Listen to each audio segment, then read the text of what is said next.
Hello friends and students, आप लोग कैसे हैं। तो हम आशा करते हैं कि आप लोग ठीक ही होंगे।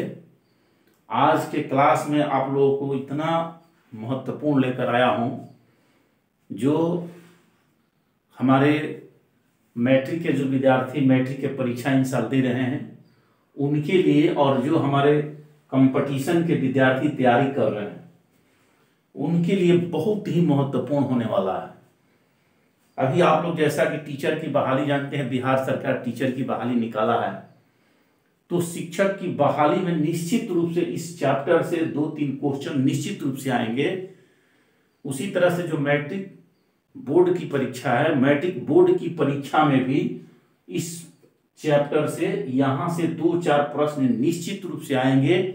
शॉर्ट क्वेश्चन भी आते हैं, ऑब्जेक्टिव तो कहना ही नहीं, ऑब्जेक्टिव तो 4-5 आएंगे। तो आज जैसे कि आप चैप्टर का हेडिंग देख पा रहे हैं, मानव नेत्र। ये मानव नेत्र अभी 10वीं क्लास में भी पढ़ना है, इंटर में भी पढ़ना है। तो मैट्रिक बोर्ड के जितने विद्यार्थी हैं जो परीक्षा दे रहे हैं मैट्रिक बोर्ड, और प्लस में कंपटीशन की तैयारी करने वाले जितने लोग कंपटीशन की तैयारी कर रहे हैं, उन सभी के लिए यह जो है आज का जो क्लास है बहुत महत्वपूर्ण होने वाला है। तो आप लोग ध्यान से देखेंगे, जैसा कि मैं बहुत बारीक चित्र के माध्यम से आप लोग को दिखाया है। इतना बारीक चित्र आप लोग किताब में भी ना आपको मिलेगा, और न आपको कहीं आप YouTube या कहीं भी सर्च करेंगे तो इतने बारीक चित्र आपको नहीं मिलेगा जितना मैं बारीक चित्र के माध्यम से आपको समझा रहा हूं। इसलिए मैं इतनी बारीक चित्र बनाया हूं ताकि आप एक एक चीज को स्पष्ट रूप से समझ सके।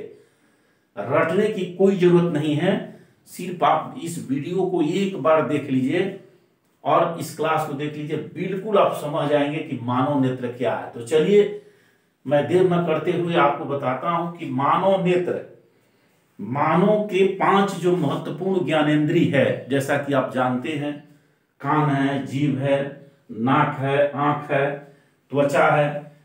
इन 5 ज्ञानेंद्रियों में से जो मानव नेत्र है एक महत्वपूर्ण ज्ञानेंद्रिय है। और यह हमारे जैसा कि देख पा रहे हैं कि हमारे ये जो खोपड़ी है, हेड जिसको सिर बोलते हैं, इसके अगले भाग में जो यहाँ पर गड्ढा बना रहता है, इस गड्ढे में बल्ब की तरह, जैसे होल्डर में बल्ब सेट रहते हैं, उसी तरह से हमारे खोपड़ी के अंदर ये बल्ब की तरह सेट रहते हैं। ये मानव नेत्र, हमारे दो नेत्र होते हैं। अगर लगभग बहुत सारे अधिकांश पृथ्वी पर जितने भी जंतु हैं लगभग सभी के पास 2 नेत्र होते हैं। कुछ ऐसे भी जीव हैं जिनके बहुत सारे नेत्र होते हैं, तो अगले वीडियो में आपको बता देंगे। तो चलिए मानव नेत्र के बारे में जब हम अध्ययन करते हैं तो देखते हैं कि मानव नेत्र जो है इसका 2.5 सेंटीमीटर व्यास। याद रखिए, मानव नेत्र का जो व्यास है ये व्यास 2.5 सेंटीमीटर यानी 2.5 सेंटीमीटर इसका व्यास होता है।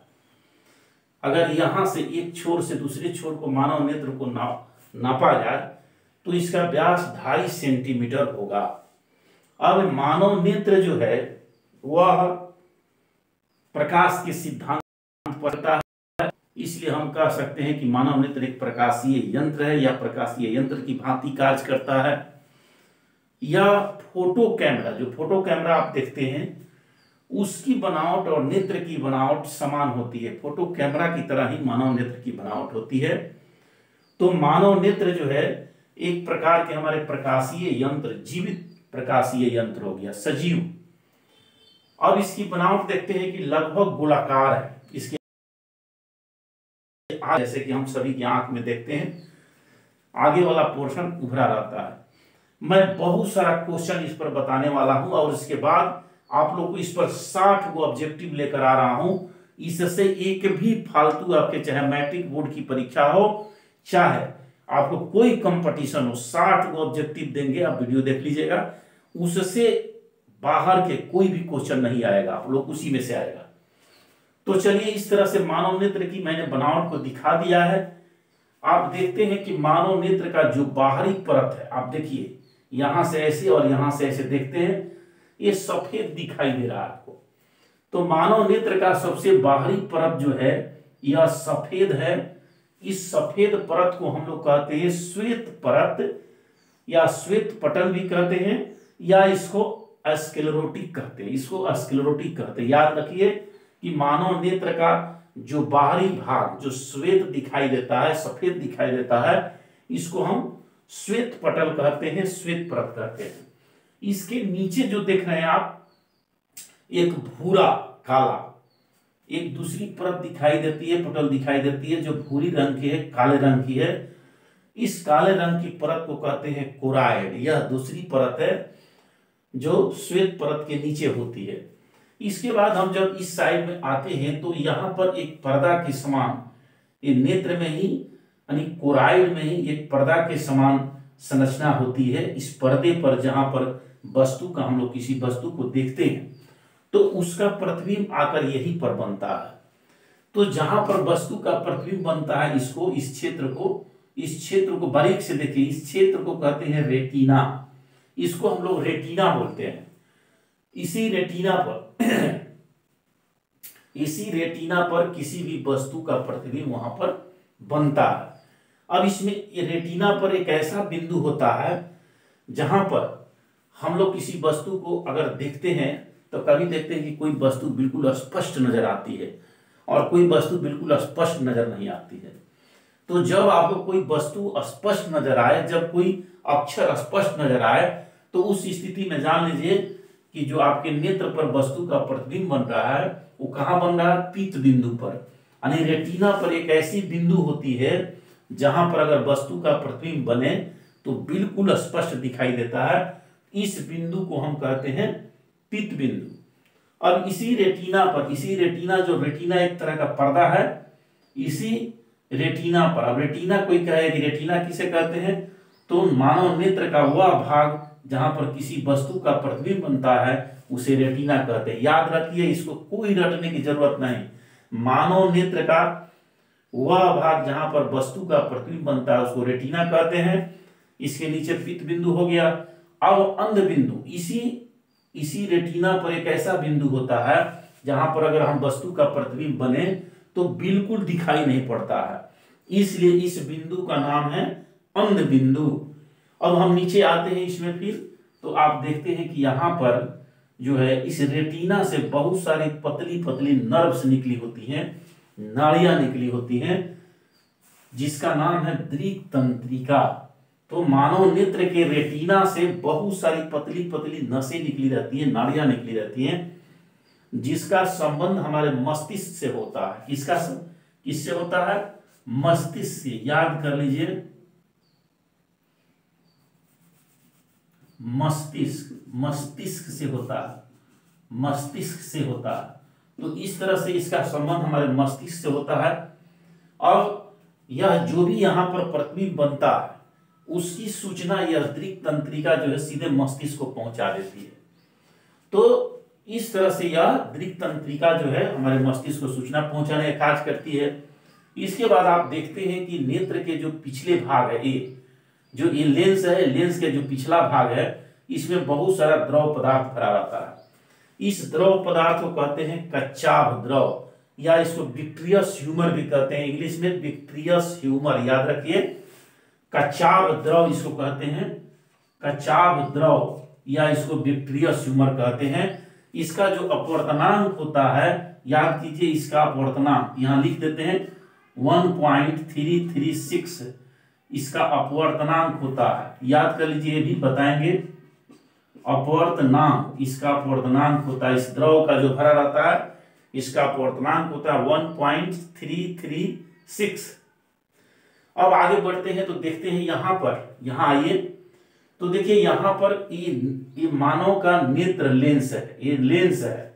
जैसे आप देख पा रहे हैं, देखने से ही लगता है कि उत्तल लेंस है। तो मानव के नेत्र में एक प्रकार का लेंस लगा रहता है, यह कड़ी मांसपेशियों का ही होता है। तो इस नेत्र को, इस लेंस को हम लोग नेत्र लेंस कहते हैं। इसकी प्रकृति जो होती है उत्तल होती है, जैसा कि आप देख पा रहे हैं।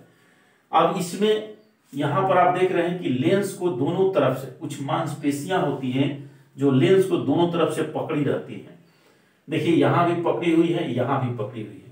तो जो मांसपेशियां इसको यहां पकड़ी रहती हैं इसको कहते हैं सिलियरी मांसपेशी। यह नेत्र लेंस को क्या करती है, फैलाती और सिकुड़ाती है। इस तरह से जब खींचेगी तो वो लेंस जो है वो क्या होगा, पतला हो जाएगा, छोड़ेगी तो चौड़ा हो जाएगा। इस तरह से इस सेटिंग का काम करती है। जैसे हम लोग को वस्तु, जब हम लोग कहीं ऐसी जगह पर जाते हैं जहां प्रकाश जो है बहुत कम है, तो प्रकाश कम है हम देखना चाहते हैं, तब नेत्र को ऐसे करते हैं, ऐसे करेंगे तो ये जो है मांसपेशियां खींचेगी, लेंस फैल जाएगा अधिक दूर में। और फिर अधिक एकाएक हमारे नेत्र पर ज्यादा प्रकाश आ जाए तो हमारा नेत्र चकमकाने लगता है। उस स्थिति में यह मांसपेशियों को क्या करता है, ढीला कर देता है। तो इस तरह से कम प्रकाश जाता है। तो ये काम है इसका समंजन क्षमता, जो आप पढ़ेंगे आगे बताएंगे। समंजन क्षमता इसी मांसपेशियों के कारण जो है वो संभव हो पाता है। नेत्र की जो फोकस दूरी को सही ढंग से सेट करना, बढ़ाना, घटाना, उसी को समंजन क्षमता कहते हैं। तो यह इन्हीं मांसपेशियों के द्वारा होता है। अब हम चलते हैं मानव नेत्र का जो अगला भाग देख रहे हैं, जो कला, सबके नेत्र में देखिए कला भाग जो उभरा हुआ रहता है इसको कॉर्निया कहते हैं। और एक कॉर्निया जो आगे वाला भाग काला होता है जो उभरा रहता है इसको कॉर्निया कहते हैं।